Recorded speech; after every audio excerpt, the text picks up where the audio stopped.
നമസ്കാരം. റാഫ്റ്റോക്ക് ഫുട്ബോളിലേക്ക് എവർക്കും സ്വാഗതം. ഞെട്ടിച്ച് കളഞ്ഞു എൻട്രിക്ക്. ഉള്ള കാര്യം പറയാമല്ലോ. ആ ബോളുമായിട്ട് സ്വന്തം ഹാഫിൽ നിന്ന് ഓടിക്കയറി അദ്ദേഹം VfB സ്റ്റുട്ട്ഗർട്ടിന്റെ പെനാൽറ്റി ബോക്സിനോട് ഇങ്ങനെ അടുത്ത് വരുന്ന ഘട്ടത്തിൽ അദ്ദേഹത്തിന്റെ രണ്ട് സൈഡിലായിട്ട് ലോകത്തെ രണ്ട് മികച്ച താരങ്ങളുണ്ട്. അവർക്ക് വേണമെങ്കിൽ പാസ് കൊടുക്കാം. ഇല്ല, ഞാൻ സ്വയം അടിക്കുകയാണെന്നുള്ള ഒരു കോൺഫിഡൻസ്, പെനാൽറ്റി ബോക്സിന് പുറത്ത് നിന്ന് തൊടുത്ത കിടിലൻ ഷോട്ട് പന്ത് വലയിലേക്ക്. യുവേഫ ചാമ്പ്യൻസ് ലീഗിലെ പയ്യന്റെ ഡെബ്യൂ ആണ്. അതിൽ തന്നെ അവൻ ഗോൾ അടിച്ചിരിക്കുന്നു. റയൽ മാഡ്രിഡ് 3-1 തകർപ്പൻ ജയം VfB സ്റ്റുട്ട്ഗർട്ടിന് മേൽ നേടിയിരിക്കുന്നു. കിലിയൻ എംബാപ്പയും റൂഡിഗറും എൻട്രിക്കുമാണ് അവർക്ക് വേണ്ടി ഗോളുകൾ കണ്ടെത്തിയത്. സ്റ്റുട്ട്ഗർട്ടിന്റെ ആശ്വാസ ഗോൾ ഡെനിസ് യുണ്ടാവിന്റെ വകയായിരുന്നു. എന്തായാലും മത്സരം നമ്മൾ ഈ 3-1 എന്ന സ്കോർ ലൈൻ പോലെ അത്ര എളുപ്പമായിരുന്നില്ല റയൽ മാഡ്രിഡിന്. മികച്ച പോരാട്ട വീര്യം VfB സ്റ്റുട്ട്ഗർട്ട് കാഴ്ചവെച്ചു. അവർ അവസരങ്ങൾ ഉണ്ടാക്കിയെടുത്തു.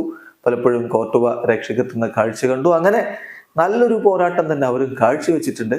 പക്ഷേ ഇപ്പൊ ഗ്രൂപ്പ് സ്റ്റേജ് അല്ല, ലീഗ് ഫേസ് ആണ്. ലീഗ് ഫേസ് ആകുമ്പോൾ ഓരോ ഗോളിനും ഓരോ വിജയത്തിനും വലിയ പ്രാധാന്യമുണ്ട്. ഗോൾ ഡിഫറൻസിനൊക്കെ വലിയ പ്രാധാന്യം ആ ഒരു പോയിന്റ് പട്ടിക വരുമ്പോൾ ഉണ്ടാകും. അതുകൊണ്ട് 3-1 ഈ ഒരു വിജയം റയലിന് തകർപ്പൻ ജയം തന്നെയാണ്.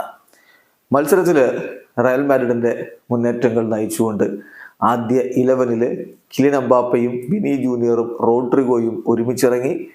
മത്സരത്തിൽ മറുഭാഗത്ത് യുണ്ടാവിനെ മുന്നിൽ നിർത്തിക്കൊണ്ടാണ് സ്റ്റുട്ട്ഗർട്ടിന്റെ നീക്കങ്ങൾ ഉണ്ടായത്. കളിയുടെ ആദ്യ പകുതി ഗോൾ രഹിതമായിരുന്നു. രണ്ടാം പകുതിയുടെ തുടക്കത്തിൽ തന്നെ റയലിന്റെ ഗോൾ റോഡ്രിഗോ എംബാപ്പയ്ക്ക് ഇന്ന് അടിച്ചോ എന്ന് പറഞ്ഞുകൊണ്ട് വളരെ സിംപിളി ഒരു ടാപ്പിനുള്ള അവസരം ഉണ്ടാക്കി കൊടുത്ത അസിസ്റ്റാണ് നൽകിയത്. അത് എംബാപ്പെ ഗോളാക്കി മാറ്റി. റയലിന് വേണ്ടിയിട്ടുള്ള തൻ്റെ UCL ആദ്യ ഗോൾ അവിടെ എംബാപ്പെ കുറിച്ചു. മത്സരം പുരോഗമിക്കവേ കളിയുടെ 68-ാമത്തെ മിനിറ്റിൽ ആ ഗോൾ മടക്കി അടിച്ചു VfB സ്റ്റുട്ട്ഗർട്ട്. 1-1 ഉണ്ടാവിലൂടെ അവർ ഒപ്പം എത്തുന്നു. പക്ഷേ പിന്നീട് റൂഡിഗറുടെ ഗോൾ 83-ാമത്തെ മിനിറ്റിൽ എന്തൊരു കോർണർ ഡെലിവറി ആയിരുന്നു മോഡ്രിച്ചിൻ്റെത്.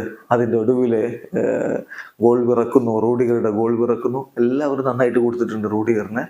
എംബാപ്പെ കളി കഴിഞ്ഞിട്ട് പറഞ്ഞു, എന്നെ ഒരുപാട് അടിച്ചതാണ്, അതുകൊണ്ട് തിരിച്ചങ്ങ് കൊടുത്തിട്ടുണ്ട് എന്ന്.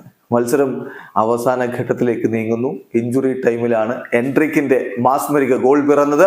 അങ്ങനെ 3-1 തകർപ്പൻ ജയം റയൽ മാഡ്രിഡ് സ്വന്തമാക്കുന്നു. വീഡിയോ അവസാനിക്കുന്നു. ഫുട്ബോൾ ലോകത്തെ കൂടുതൽ വിശേഷങ്ങളുമായി റാഫ്റ്റോക്സ് എത്താം.